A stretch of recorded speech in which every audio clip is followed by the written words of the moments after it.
Imagine you're underwater, maybe 30 feet down, and visibility is decent. You can see maybe 40 feet in every direction. And then something moves at the edge of that visibility. Long, dark, fast. You recognize the silhouette, shark. Your brain starts its usual calculation. And then the head comes into view, and the calculation stops. Because that is not a shark head. That is a hammer. A wide, flat, biological hammer, swinging left and right as it cuts toward you. And the water around you suddenly feels too thin. That shape has no business being on a predator. It breaks every rule sharks spent 450 million years writing. And yet here it is, faster, smarter, and more deadly than almost anything else in the ocean. So why did evolution build something this strange? And what does that hammer actually do? First, some context. Sharks are old, older than trees. They showed up 450 million years ago and spent the next 400 million years iterating toward the same answer. Streamlined body, pointed snout, crescent tail. That's it, that's the formula. And it worked so well that 5 mass extinctions, events that wiped out most life on Earth, barely touched them. The great white, the mako, the bull shark, all running the same blueprint, fine-tuned but fundamentally identical. 6 feet, 8 feet, 12 feet of hydrodynamic efficiency, a torpedo with teeth. Then, about 20 million years ago, yesterday in geological time, evolution threw the blueprint away. A full-grown hammerhead is 13 feet of predator, the size of a car. But the body isn't what stops you.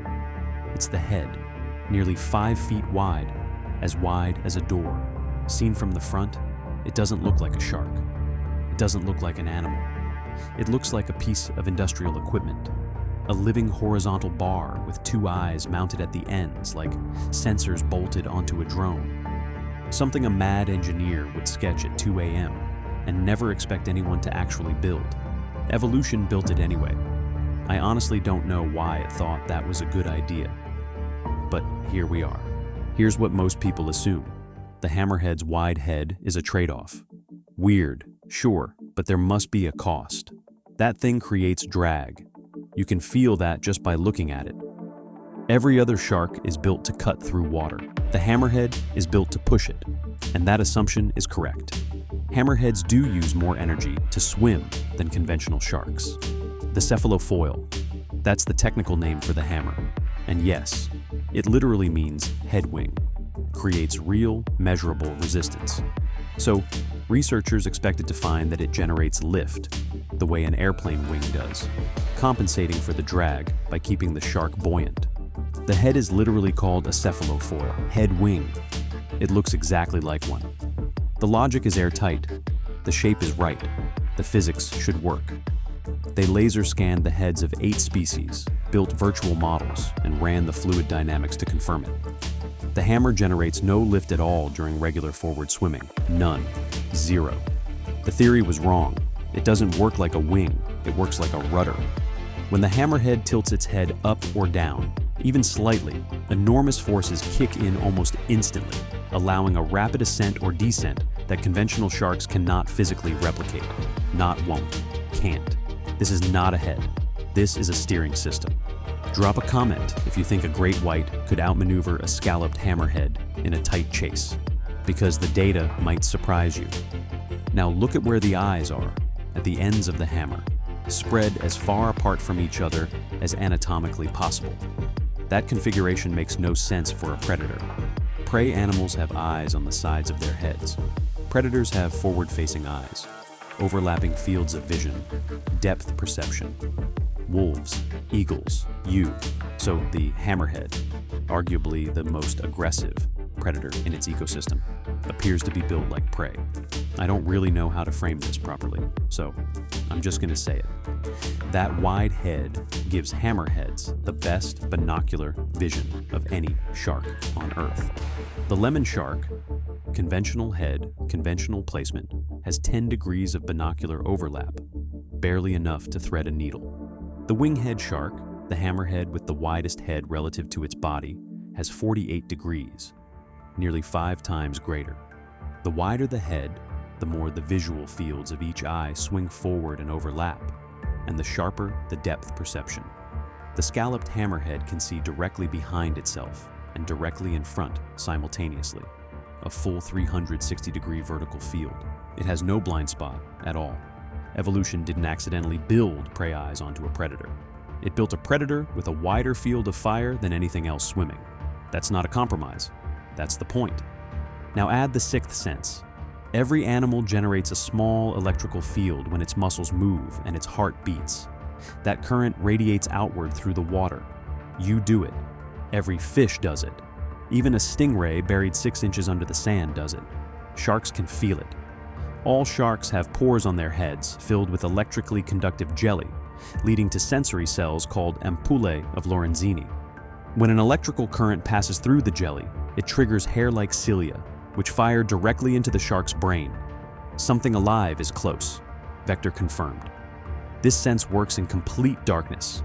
It works in turbid, churning water. It works when every other sense is useless.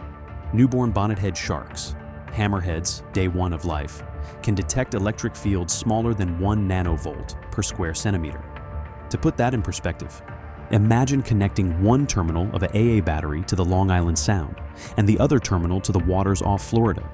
A shark swimming between them could tell when you switched it on or off. 5 million times more sensitive than anything humans can feel. Better than our best instruments. And the hammerhead, with its wider head, has more sensory pores spread across a broader area.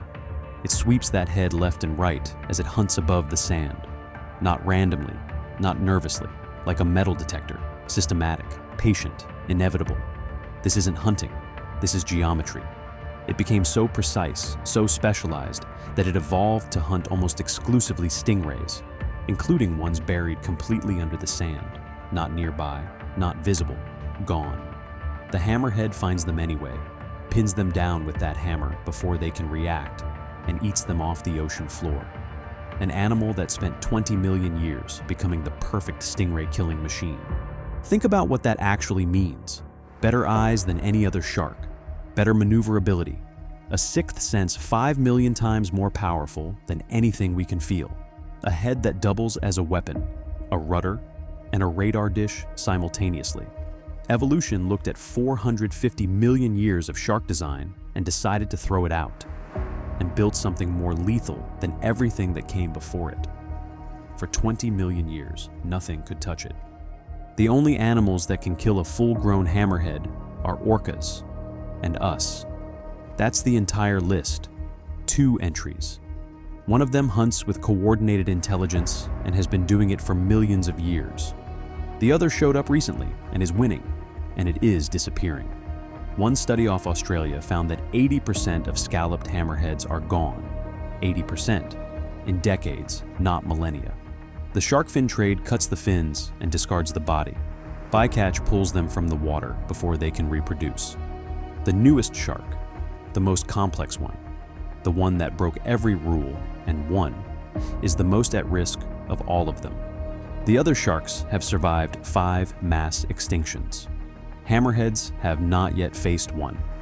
We may be it. We don't really know how many remain. We don't know if populations can recover at the rate they're being taken. We don't know what the ocean looks like without them. And we don't know if we'll find out in time to do anything about it. The ocean doesn't explain itself. It just changes. And we notice afterward. Here's the thing that stays with me. The hammerhead didn't cut corners. It didn't survive by luck or by hiding. It earned its place at the top of the food chain through 20 million years of relentless, precise, almost absurd refinement. A head that sees everything, feels everything, and turns faster than anything else in the water. The most sophisticated hunting system evolution ever attached to a shark. We are visitors here. They are residents, and we are removing them at a rate that 450 million years of mass extinctions never managed. 80% of scalloped hammerheads. Gone. Not dying, gone. The fins end up in a bowl of soup. The body gets thrown back. That's the transaction. That's what we decided this animal was worth. If it disappears, we won't get a warning. The ocean will just get a little quieter, a little emptier, and the stingrays will multiply in the sand. And we'll notice something is off. and by then, the math won't work anymore. Evolution spent 20 million years building the perfect predator. It took us about 50 to start erasing it. Subscribe if that bothers you, because next time we're looking at something that makes the hammerhead seem almost ordinary. Hit like if the metal detector section broke your brain. It broke mine when I first read it.